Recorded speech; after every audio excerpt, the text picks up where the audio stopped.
الرحمن الرحيم. باب كيف كان بدء الوحي إلى رسول الله صلى الله عليه وسلم، وقول الله عز وجل: إنا أوحينا إليك كما أوحينا إلى نوح والنبيين من بعده.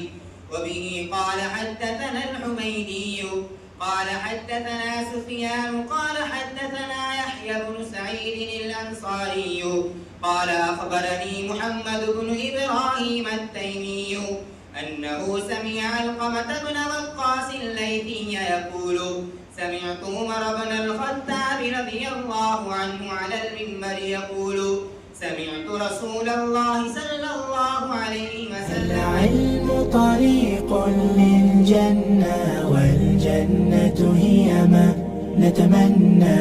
هيا كي نطمح في الدنيا لنحقق آمالا عليا، نتعلم بحثا علميا، نكتب أبحاثا ورقيا، بتفان يتجاوز حلما يتألق حسنا.